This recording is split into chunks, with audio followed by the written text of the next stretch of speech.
Welcome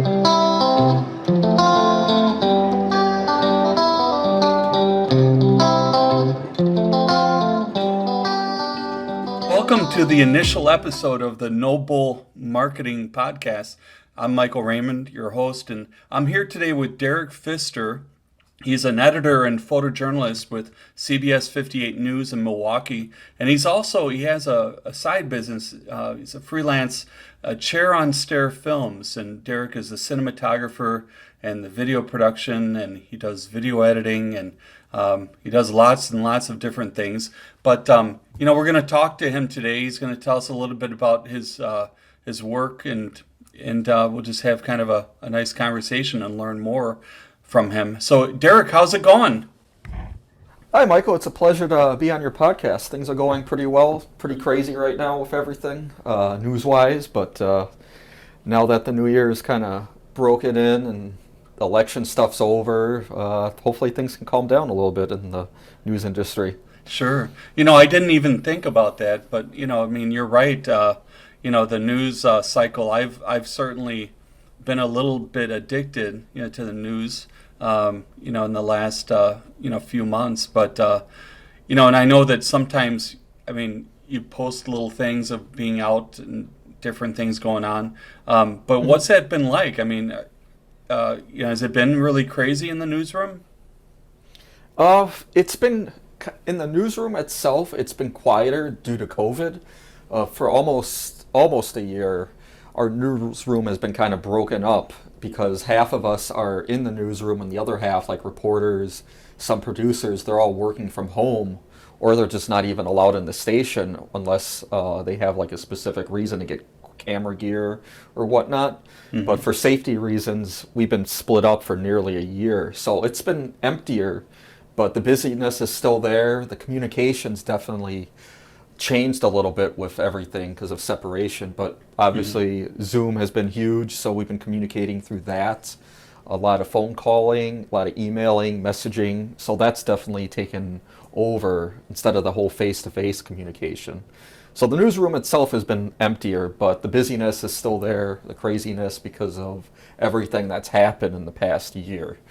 So hopefully, as the months go on, things start to lighten up a little bit and people can start seeing one another again in the newsroom, and we can actually have that face-to-face communication. Sure. Now, so how did you're currently an editor and a photojournalist there? Mm-hmm. Yes, I've been working with CBS 58 since 2015. Oh, okay. And then, so how did you first get your job there, or what got you into the news industry? How did that all transpire? It actually started at UW Oshkosh, fellow UW Oshkosh alum, you and I. Yeah. When I was in the program, I was trying to figure out what is the best way for me to break into like the career of video production, anything media-wise, because that's what I love doing. I love creating, telling stories, other people's stories, and making them come to life.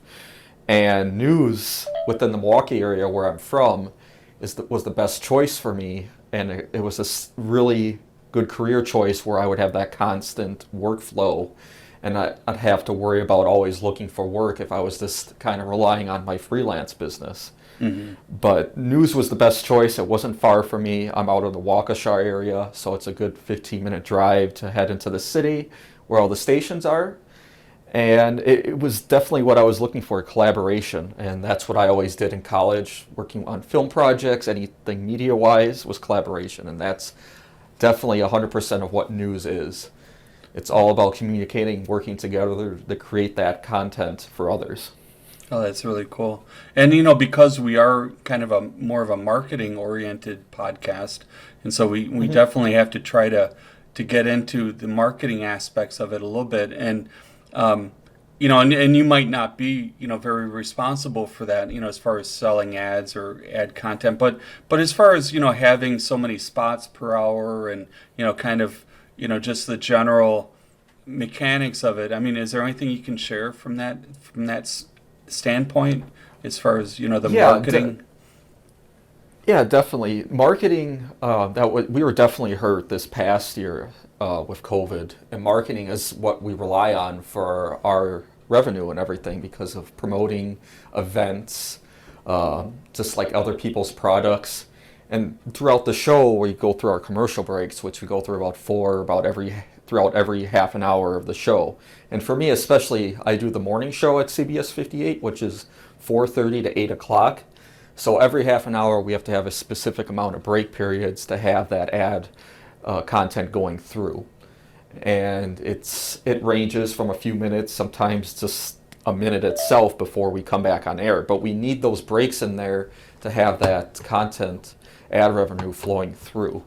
And we heavily rely on that. And we've had issues too where our show just kind of couldn't connect right and we couldn't go to commercial, and that would really hurt us money wise for that revenue because businesses are relying on our network to have their promotions going through. But yeah, ad revenue is very important in the news, and within the past year, what I was saying earlier about us losing some of that, especially with, like, say, example, Summerfest. Normally we're out there promoting them and then they're help paying us, the network itself. And with not having Summerfest going on, EA AirVenture as well not going on, State Fair, none of that happened. So that definitely hurt us financially, and also affects the co-workers, of everyone's working together for pay raises and that too. And that's definitely hurt us this past year. But with everything now, with vaccines, hopefully that'll lighten up the business where everything can kind of, all the events can go through this year, like Summerfest, State Fair, all that stuff. Hopefully that can happen, and then the revenue can help everyone out. Did the station have to lay anyone off, or or they were able to? Nobody was laid off at least at our network, which was really nice, because there was a little bit of a concern, but everybody was still keeping their jobs.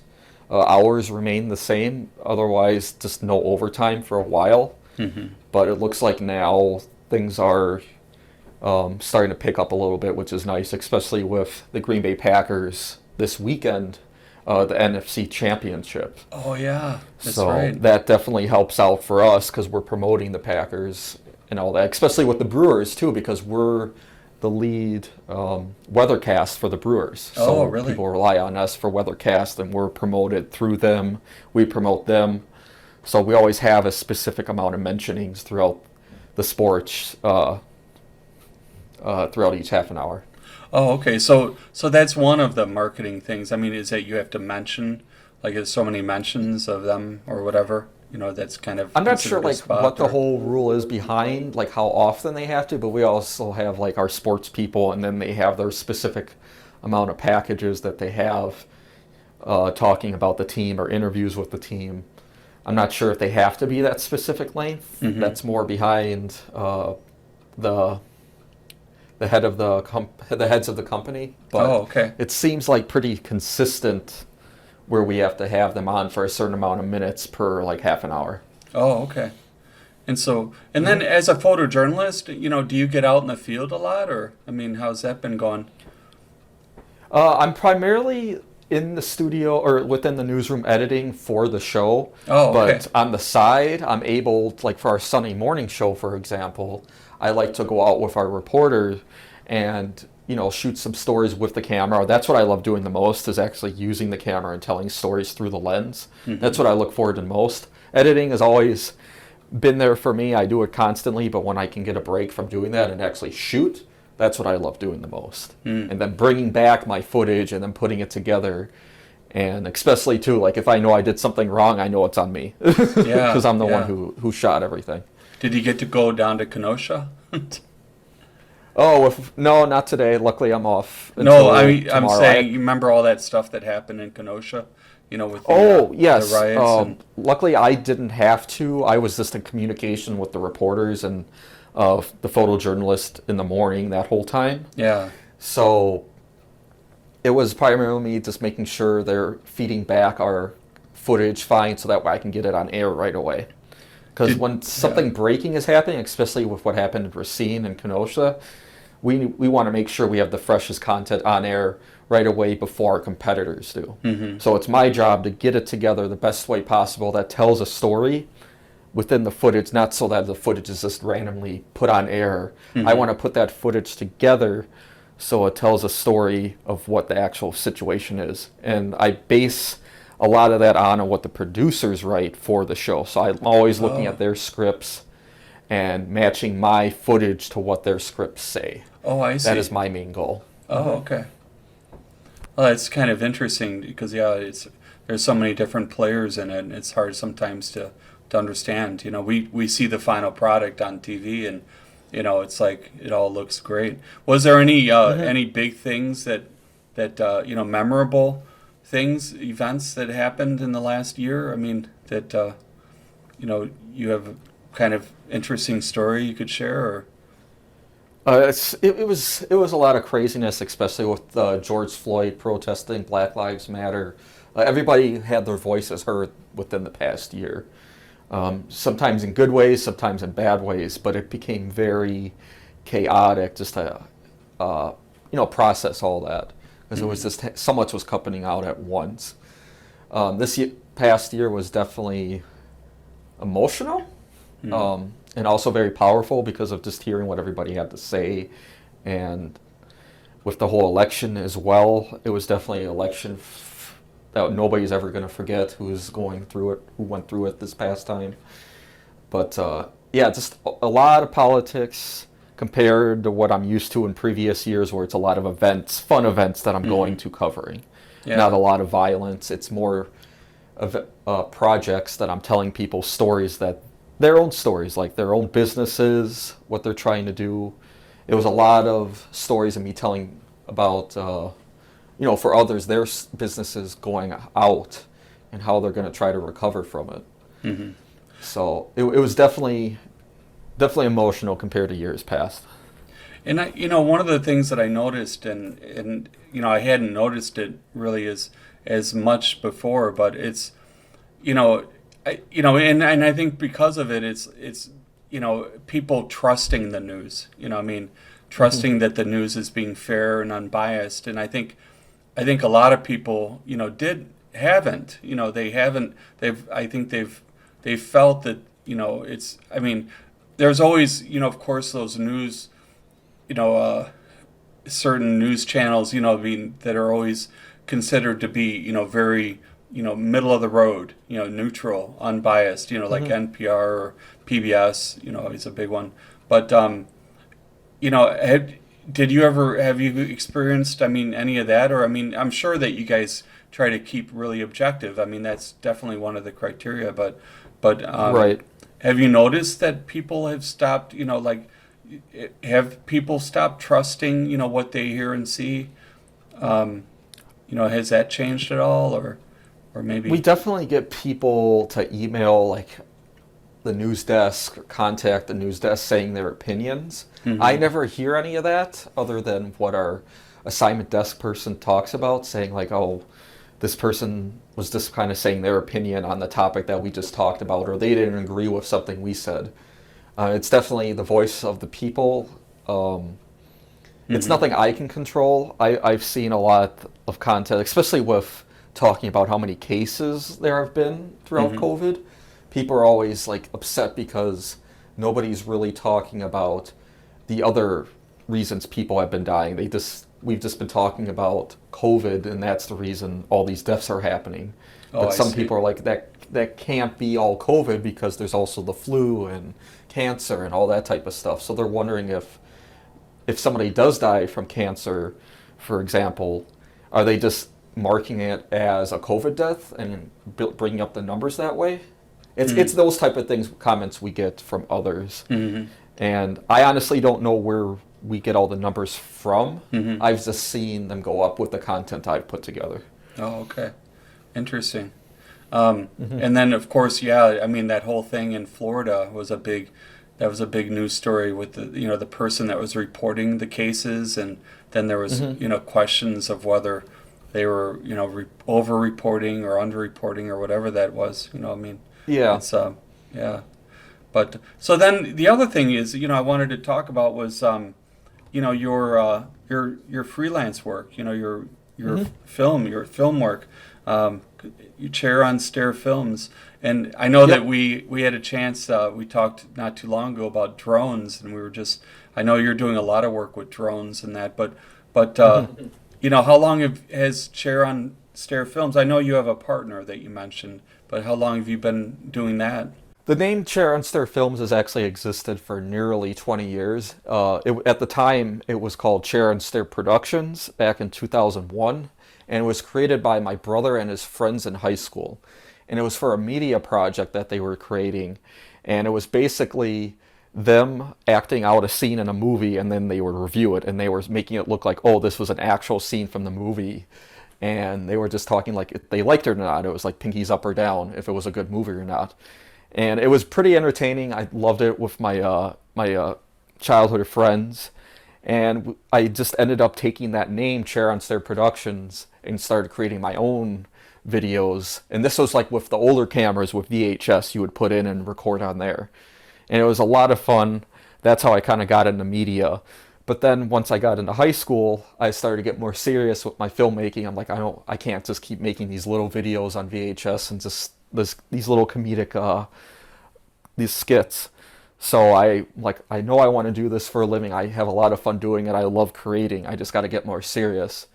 And then I ended up changing the name to Chair on Stair Films instead of Productions, just because I made films like continuously in high school with my friends. And then once college started, I got even more serious because I joined the Oshkosh Film Society at the University of Wisconsin, Oshkosh. That was called at the time. Yeah. So from there, I just kept on making more. I actually learned what filmmaking was. It wasn't just me picking up a camera, hitting record, and just getting everything that I just recording everything. I was literally learning how to put a scene together, learning about lenses, frame rates, lighting, all that stuff. And that's what filmmaking is. It's not just picking up a camera and hitting record. It's about taking all these different pieces of equipment and trying to create that image to tell a story. And you're trying to tell a story that has a purpose, and then you can either learn something from, get a message out of, and then, it could maybe even impact your life to how you respond to certain situations. And that's what Chair on Stair Films is all about.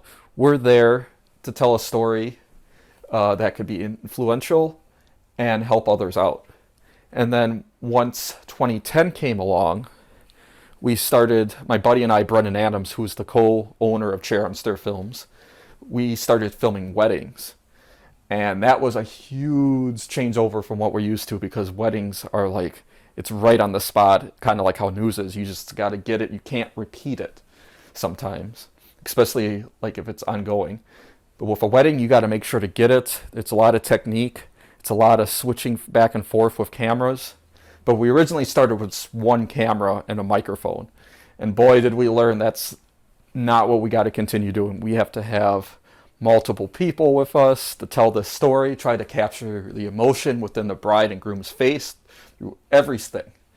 And that's what a wedding is. You want to capture that so they can remember it for the rest of their life. And then we realized, maybe we can just do more than weddings.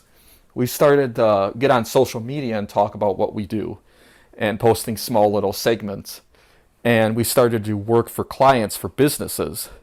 And from there, they found us through LinkedIn, through just like general Google searches of searching wedding videographer, Milwaukee videographer.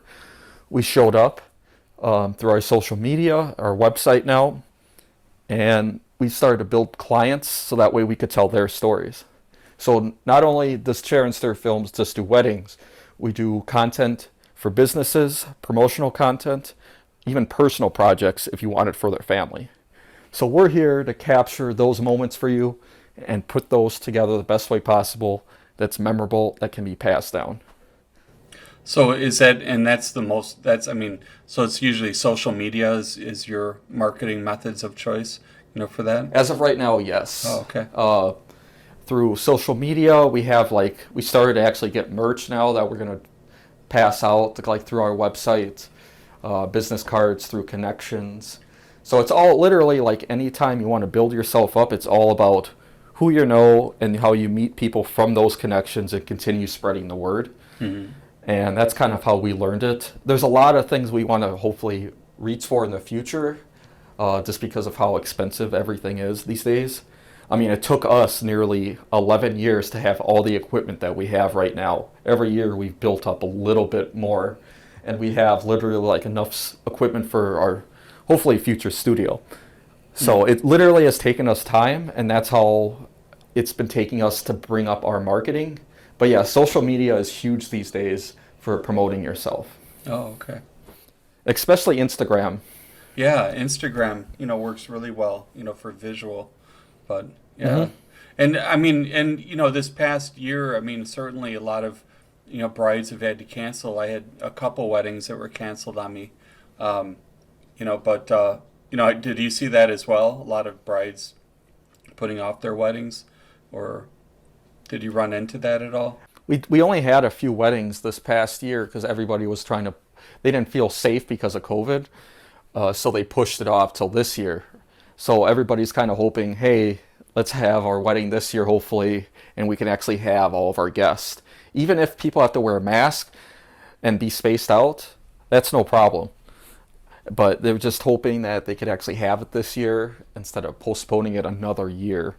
But I know that one of the things you were talking about, which was really cool also, is that you take part in this film festival every year. Yeah, it's called the 48-Hour Film Project, where you literally have, from the start of the event, to create a film within 48 hours. So meaning writing it, directing it, filming it, producing it, everything, and then editing it, composing the music, just within 48 hours and turning it in on time before the Sunday deadline. So it's definitely a crazy, fun filmmaking weekend, and we've been this is actually going to be our 10th anniversary doing it. So we started doing it in 2011. So now 2021, we're hoping to shoot big, put everything we got into it, and seeing what we can do as a team. And we've gradually created a majority of the same team since that first year. And yeah. And it's literally like you don't know what to expect when it starts. So you literally get a genre you pull a genre out of a hat. So that's the genre you can stay with. And they've changed it actually to where you pull two genres. So you could either use one of the two or combine both of them. And then along with that genre, you get three elements. And all those three elements, each team has the same. And they just got to include it in their movie. And those three elements is a prop, so it could be a hat, for example, a line of dialogue, and that line of dialogue has to be said exactly the same as it's giving you, and you can't change the wording of it, or else you're disqualified. And then there's a character name, and that character can either be a leading character, or a minor character, or it's just kind of mentioned in there. And it's all up to the team to go out and use all that's given them to create the best film they can within 48 hours and have it turned in on time for the rest of the competition. So if people wanted to, check you out and come and, possibly hire you to film, a commercial for them or do a wedding, where would they go? What's the best place to? Yeah, definitely. If you're interested in contacting us at Stair Films, you can either go to our website at chaironstairfilms.com, or go on Instagram and search Chair on Stair Films, as well as Facebook, the same exact thing. And on Twitter, just search Chair on Stair Films. Either one of those you can contact us with. And we can talk about whatever you're looking for, if it's just video production, film editing, video editing, or both. Just contact us and we can see what we can do. Everything is available portfolio-wise on our website as well as YouTube. You just have to go on YouTube and search Chair on Stair Films as well, and our channel will show up. Oh, great. Well, thanks, Derek, for taking time to talk to me today. It was really interesting. So yeah, definitely. It was a pleasure to be on your podcast. Well, thanks. You take care. Yep.